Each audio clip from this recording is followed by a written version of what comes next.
home 17. Golf play action fake, stepping up in the pocket, throwing deep The downfield. bomb. Watch J-Mo.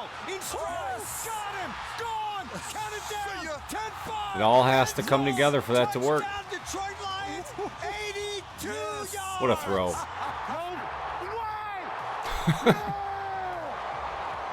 He can't believe it.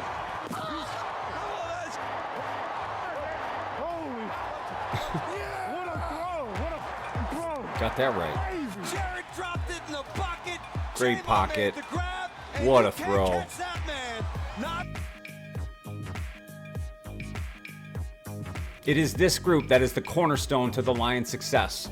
For years now, the offensive line has been critical to the offense's growth, providing protection and support to quarterback Jared Goff. But heading into 2025, it will be crucial for the Lions to reinvest up front to maintain stability and keep the offense firing on all cylinders. Welcome back to the channel. I'm your host, Johnny Gaz. Thank you for returning for another video. Let's dive into why the Lions' offensive line is the key to their success. In this video, we'll look at the current offensive line and the depth chart. We'll talk about the free agents and the draft, and I'll tell you why the Lions must reinvest in the offensive line to win a Super Bowl. Let's go.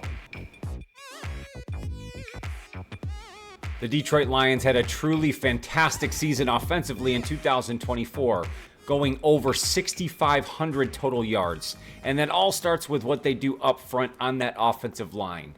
And that begins with their tackle, the best offensive lineman in all of the NFL, Penei Sewell, who was selected to his second first-team All-Pro in 2024. And he is really the heart of the Detroit Lions. He was Brad Holmes and Dan Campbell's first draft pick, and since that day, he has truly been the emotional leader of the Detroit Lions and the reason for the culture change and why we don't have to worry about same old Lions. Anchoring this offensive line is one of the best centers in all of football, Frank Ragnow. 28 years old, he was named to his third second-team All-Pro in 2024. At the other tackle position is Taylor Decker, who was named to his first Pro Bowl in 2024. He replaced Penei Sewell, but he's a great family man, a great locker room guy. He's been around the organization for some time, and along with Frank Ragnow and Penei Sewell, all three of those gentlemen are signed through, if not longer than 2025, setting a great base for the future of the offensive line for the Detroit Lions. The Lions rushed for over 2,000 yards, a 4.9-yard average, and 28 total TDs on the ground in 2024. The run blocking really wasn't the issue. They did have some problems in pass protection. A lot of that, I think, due to the shift at guard this last offseason. They signed Kevin Zeitler, who filled in really well at that guard position. But on the other side, Graham Glasgow, his place seemed to fall off. Now, he's been with the organization for some time, several different stints with the Lions, actually. But to fill in during injury time, they used replacement guard who they drafted this past offseason from Boston College, Christian Mahogany, who I thought filled in really well in that replacement role and could step into a starter position in the future. Along with that draft pick, they also drafted Giovanni Manu, who's that sort of swing tackle at this stage of his young career. He was drafted out of British Columbia and is really a project tackle who they're hoping to develop into something in the future. Although the Lions were very good up front, there are some holes to look at and some things to consider this offseason. And if the Lions are going to win a Super Bowl, they must reinvest on their offensive line. Let's take a look at their current depth chart. We'll look at the free agents, talk about what they could do this offseason in the draft, and what the Lions can do to maintain their dominance up front. Let's go through the Lions depth chart looking at the offensive line. Let's start at the tackle position, and you got to start, of course, with Penei Sewell, who we said is the heart of the Detroit Lions. Arguably the best offensive lineman in football. First team All-Pro for the second year in a row. Well-deserved, signed of the contract this past offseason, and he earned every penny of that. He's reliable, he's available, he's your emotional leader, he's a captain. So he signed through 2029. He will earn every penny of that deal, and he will be the basis for your offensive line for the foreseeable future. On the other side, we have Taylor Decker, who is signed through 2027, I think on a very good deal for a left tackle.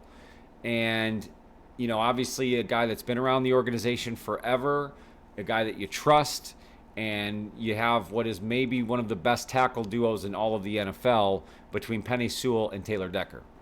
For the Lions' depth pieces at tackle, you have Connor Galvin, who's ended the season on injured reserve. He's an exclusive rights free agent, so I'm not sure what the Lions will decide to do with him. He could certainly come back and see if he can compete to make the roster next season. You have Jamarco Jones, who they signed to a futures deal in the practice squad. And then we get into guys who I think will be the difference makers here as far as depth for the tackle position in 2025. We talked about Giovanni Manu, the draft pick out of British Columbia, and the project that he is. So I think ultimately the Lions want him to be that third tackle, and if not the tackle of the future for the Lions when it's time for Taylor Decker to move on, whatever that time comes. A guy like Colby Sorsdahl was that piece, I think, before that, but I think the Lions started to lose faith in him towards the end of the season. Both those guys are going to be with the Lions for the next several seasons, but I think ultimately Giovanni Manu probably has the leg up. We'll see how he comes in this offseason as we get closer and closer to training camp. Dan Skipper, who has always been that swing tackle, that sort of sixth offensive lineman, and they like to bring him in for the heavy sets and as that, again, that sixth offensive line who they really trust. But the problem is he's an unrestricted free agent. He's at the end of his career, and if he really wants to go get that last contract, there may be some interest out there. So will the price be too much for the Lions to afford to bring back what could potentially be a seventh offensive lineman? And I just don't know how they'll see it. I think the organization loves Dan Skipper, and if the opportunity arises and the price is right, I think they do bring him back in 2025. Then on the interior of the offensive line, you have that anchor, Frank Ragnow, signed through 2026. Favorable deal for the Lions, and again, has still been one of the best centers in all of football. Next to him on the guard positions, we talked about Graham Glasgow, who will be signed through 2026, and the question is, does Christian Mahogany ultimately push him enough to push that starter role? Or on the other side, do the Lions ultimately not end up re-signing guard Kevin Zeitler? And that's really the biggest decision they have to make across the entire offensive line. We talked about Dan Skipper, maybe the emotional decision of that. But the truth is, for the Lions offensive line to really function the way they did in 2024, they either have to re-sign Kevin Zeitler or they're going to have to draft extremely smart or look outside of the organization to refill one of those guard spots. So Kevin Zeitler, I thought, was a really fantastic guard addition for the Lions. They lost Jonah Jackson the year that offseason. I thought actually upgraded there considering the season Jonah Jackson had, who has since been traded to the Chicago Bears. So the Lions don't want to be in a position where the only guard that they have heading into 2025 is Graham Glasgow, who I thought took a step back in 2024. So the Lions will have some decisions to make. And then depth on the interior, they signed 2 futures contracts with Netane Muti and Kingsley Igakwen. And then there's 2 free agents, exclusive rights free agent Michael Neese and restricted free agent Coyote Owasika. Both guys have seen time on the offensive line in the past, but I think have been superseded by Christian Mahogany. So the question will be, do the Lions re-sign both of those guys, and how do they play in the depth moving forward? The Lions must reinvest in their offensive line if they're going to win a Super Bowl. And the question they'll have on the offensive line is, what do they do with guard Kevin Zeitler, who is going to enter free agency? He came in last offseason on a 1-year deal and played very well for the Detroit Lions. In my opinion, the best option for the Lions is to re-sign Kevin Zeitler, who again is at the end of his career, but based on the output he had in 2024, I think he has at least one more good year ahead of them. And I think that would solidify the guard position regardless of if the Lions decide to go with Graham Glasgow or give Christian Mahogany, the young player from last year, a true shot as a starter at guard. That would allow Graham Glasgow to sort of be your depth piece all across the interior of the offensive line. The Lions may still be in the market for a higher priced defensive player, especially in free agency. So if the Lions don't end up re-signing Kevin Zeitler, I'm not sure they're going to pull the trigger on another high-priced offensive lineman. But we do know the Lions like to take chances on players with an injury history, or the fact that they might be able to get a discounted deal because a player is coming off a particular injury. So let me bring to you James Daniels, a guard coming from the Pittsburgh Steelers, who tore his Achilles early on last year, but showed some promise prior to that. He's not an older guard, and I think he has enough experience to where the Lions would be comfortable putting him into a guard position as a starter. So that may be a name to look at. James Daniels coming from the Pittsburgh Steelers. Another name to consider in free agency is Patrick McCarry. He would be coming from the Baltimore Ravens. And what I like about him is that he is very versatile. He's, obviously is a guard, but he played a ton of snaps at tackle as well and really filled in for a majority of the year at left guard for Baltimore. So I think he would be a good transition to the Lions and give you depth across your interior if you decide to either re-sign Zeitler and add another free agent, let's say to maybe even replace Glasgow and have him move back into a depth role, or if you lose Zeitler to really step in and be that starter. And I think he would give you a lot of versatility up front.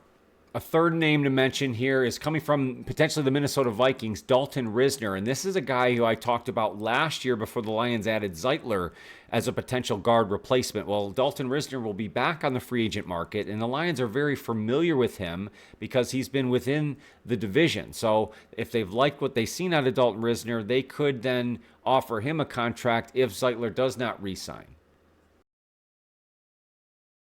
And in the draft this year is where the Lions, I think, can make the best future investment in their offensive line. And a few prospects to look out for. In my opinion, I want to start with Gray Zabel coming from North Dakota State. This is a monster of a man, 6 foot, 312 pounds. He is pure aggression and power, and he seemed to show that at the combine. He's versatile, played a lot of tackle, but has the ability to play guard. He might be able to move all about the offensive line. And again, this would be a situation where the Lions might not need him to step in and be a starter right away. So you could kind of feel him out, allow him to feel his game, understand the NFL game, learn from some of the players in front of him, and really have a leg up when it is his time. I really like Gray Zabel out of North Dakota State. Another guy that I'm hearing a lot about coming out of the combine is Marcus Mbao out of Purdue, 6'4", 303, a ton of athleticism. Looks to be good in both run and pass pro. The right size, kind of a guy that you can move within your interior. Is a natural guard, so you could like that. And isn't necessarily a project piece coming from Purdue. Sort of more of a natural fit. Obviously, he'll have the opportunity to learn behind some all-pros and pro bowlers. So you like the development idea with a guy like that. And lastly is a guy who's not necessarily a guard, but I think the Lions could take a shot at is Josh Connerly from Oregon. There just seems to be a lot of Oregon players that I project to the Lions here this year, and for some reason he keeps popping into my eye and was a flash player at the combine, and a player, again, who's more of a natural tackle and might not make it out of the first round, so maybe the Lions don't get an opportunity at him. But if he falls there, I think he could fit into the Lions scheme as a guard or could develop there, so that's another player to look out for. The Lions must reinvest in their offensive line because it is the basis for their offensive success. Everything they do is predicated by their dominance up front. This run game, which has been one of the best in all of football these past several seasons, is all about who they have on the offensive line. Spearheaded by Penei Sewell, center Frank Ragnow, the other tackle Taylor Decker, and then whatever they decide to do at the guard positions. It is the basis for everything they do and their success offensively. The run game success has to continue, and that starts and ends with the offensive line. Game control, clock possession, all a part of that running game, and all a huge part of why the Lions have to maintain dominance up front. And if we learned anything from last year and all of the injuries suffered on the defensive side of the football, the Lions have to be prepared for injuries on the offensive side of the football and on the offensive line. So continuing to build quality depth, guys that you can rely on and trust to fill in times of need so that you don't drop off on your offensive line. You also have guys like Taylor Decker who are getting towards the end of his career. We talked about the potential fall off of Graham Glasgow. If you lose Kevin Zeitler, and Frank Ragnow is tough as nails, but has suffered injuries in his career and has had to miss time. So building that depth, finding guys that you can trust and build into these roles is going to be key moving into the future. And perhaps the biggest reason why the Lions must reinvest in their offensive line is so that they continue to insulate quarterback Jared Goff, who has proven that if you give him enough time, if he's able to read through his progressions and make clean throws, he is an elite quarterback. The Lions' play action game, the run game, everything plays off of that offensive line and makes Jared Goff a better quarterback. He's able to run a much better offense when he has an elite offensive line in front of him. You also have new offensive coordinator John Morton coming into the fold, who is a little bit more pass heavy, a little more reliant on the wide receivers. So Jared Goff and that pass protection will be so important as the Lions establish this new offensive scheme. Now, it will continue to be run heavy, and John Morton has come out and said that he will utilize what the Lions currently have and a lot of the concepts that they already have established. So we don't expect wide sale changes, but if the Lions are going to expect to throw the football more, they're going to have to provide better pass protection to Jared Goff. For the Lions' dreams of winning a Super Bowl to come true in 2025 or beyond, they'll have to reinvest in their offensive line. Their current offensive situation predicates that they need to have one of the better offensive lines in football for this all to work. For the past several seasons, they have had one of, if not the best OLine in all of football. You could make the argument the Eagles may have superseded that this past season, but even more of a reason why the Lions have to reinvest if they're going to get the ultimate prize. Makes Jared Goff a better quarterback, makes the offense run smoother, and ultimately will make the Lions a winner as they head into 2025. Thank you guys so much for coming back for another video. If you dig the vibe here at Johnny Gas Sports, please hit that like button. It's the best free way to help out the channel. I'd also love it if you consider subscribing. We're on the road to 3,000 now, and I think we will get there thanks to you guys. If you hit the notify bell, you won't miss any future videos. I do have a membership option available. I do live game play-by-plays, highlights, reactions, a ton of other fun stuff, but there's always free content here for you all the time. If you want to check me out on any one of my other socials, at Johnny Gas Sports, TikTok, Facebook, Instagram, anywhere you can find me and Johnny Gas Sports, you can find my fun, free content. More than anything else, make sure to take care of yourself and your mental health. That is so important. I want to make sure you come back and see me on future videos. Thank you guys so much. Have a fantastic week ahead. Go Lions.